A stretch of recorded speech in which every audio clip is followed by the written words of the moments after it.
আমি চাই আমারেও কেউ অনেক ভালোবাসুক, তবে আমি কখনো এইটা চাই না যে আমারে ভালোবাসা কেউ কোনো অংশে পিছায় থাকুক।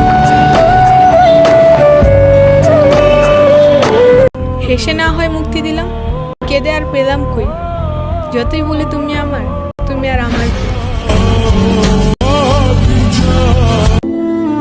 অভিযোগ মৃত্যুর উপর না, আপন মানুষদের উপর।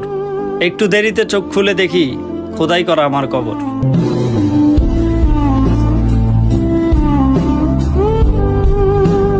নারীকে ভাঙা সহজ হলেও জুড়িয়ে দেওয়া সহজ নয়, কারণ নারী অন্যের দ্বারা ভাঙে ঠিকই, অন্যের দ্বারা জুড়ে না।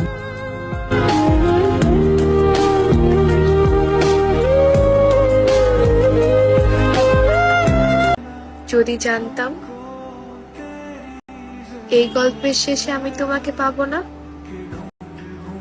তাহলে এই গল্পের শুরুটা আমি কখনোই হতে দিতাম না।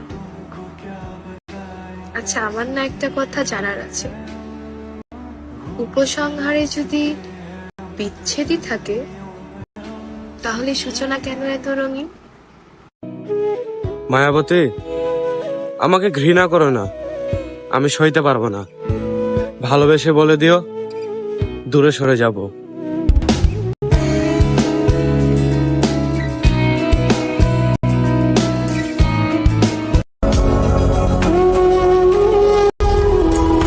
কষ্ট পাবো জেনেও যে বারবার কষ্ট দেয়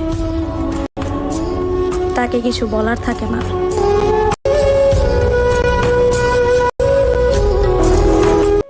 কিছু সম্পর্ক ভাড়া করা বাড়ির মতো, তাকে তুমি যতই সাজাও তোমার হবেই না।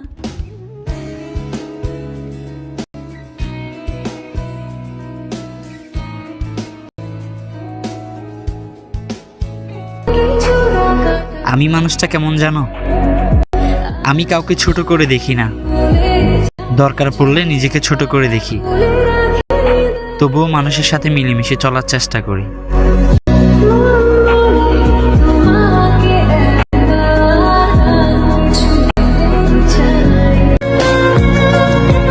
আমি অযত্নে অবহেলায় বেড়ে ওঠা রঙিন এক ফুল। পৃথিবীতে সবাই সঠিক, শুধু আমি মানুষটাই ভুল।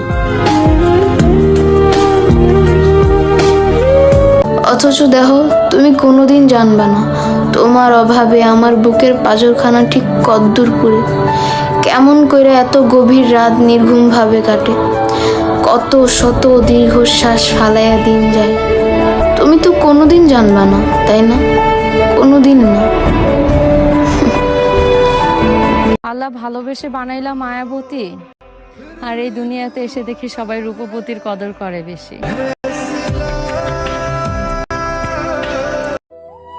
মাঝে মাঝে মনে হয় সমস্ত সমস্যার কারণ আমি না থাকলে সবাই ভালো থাকবে। তুমি কখনো বুঝবে না আমি দূর থেকেও তোমাকে কতটা ভালোবাসি।